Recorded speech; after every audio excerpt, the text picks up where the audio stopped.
রাষ্ট্রীয় সফরের অংশ হিসেবে স্থানীয় সরকার, পল্লী উন্নয়ন ও সমবায় মন্ত্রী মির্জা ফখরুল ইসলাম আলমগীর এবং ভূমিমন্ত্রী মিজানুর রহমান মিনু শুক্রবার সকালে রাজশাহীতে পৌঁছেছেন। সকাল ৮টায় ইউএস বাংলা এয়ারলাইন্সের একটি ফ্লাইটে তারা শাহ মখদুম বিমানবন্দরে অবতরণ করলে সেখানে তাদের উষ্ণ অভ্যর্থনা জানানো হয়। বিমানবন্দরে দুই মন্ত্রীকে স্বাগত জানান পবা মোহনপুর আসনের সংসদ সদস্য অ্যাডভোকেট মোহাম্মদ শফিকুল হক মিলন। এ সময় স্থানীয় প্রশাসনের ঊর্ধ্বতন কর্মকর্তা, জনপ্রতিনিধি ও রাজনৈতিক নেতৃবৃন্দ উপস্থিত ছিলেন।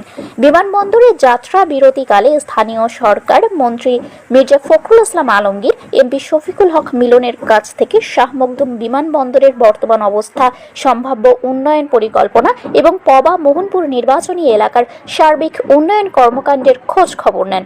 এ সময় স্থানীয় অবকাঠামো উন্নয়ন, যোগাযোগ ব্যবস্থা এবং জনসেবামূলক বিভিন্ন বিষয় নিয়ে আলোচনা হয়। পরে মন্ত্রীদ্বয় সড়কপথে নওগাঁ জেলার আত্রাই উপজেলার পতিশরের উদ্দেশ্যে রওনা দেন। সেখানে বিশ্বকবি রবীন্দ্রনাথ ঠাকুরের ১৬৫তম জন্মোৎসব এবং রবীন্দ্র মেলার উদ্বোধনী অনুষ্ঠানে প্রধান অতিথি হিসেবে যোগ দেওয়ার কথা রয়েছে স্থানীয় সরকার মন্ত্রীর। অনুষ্ঠানে সাংস্কৃতিক পরিবেশনা, আলোচনা সভা ও বিভিন্ন আয়োজন অনুষ্ঠিত হবে।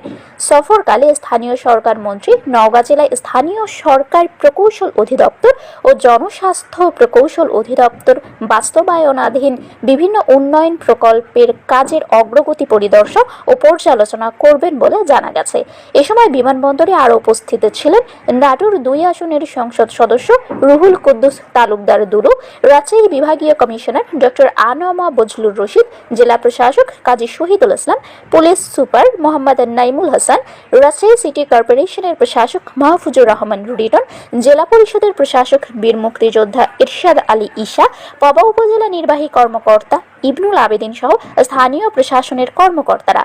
সরকারি কর্মসূচি শেষে শুক্রবার বিকেলে স্থানীয় সরকার মন্ত্রী পুনরায় শাহ মখদুম বিমানবন্দরে উপস্থিত হবেন এবং সন্ধ্যা ৬টা ৪০ ইউএস বাংলা এয়ারলাইন্সের একটি ফ্লাইটে ঢাকার উদ্দেশ্যে রওনা দেওয়ার কথা রয়েছে।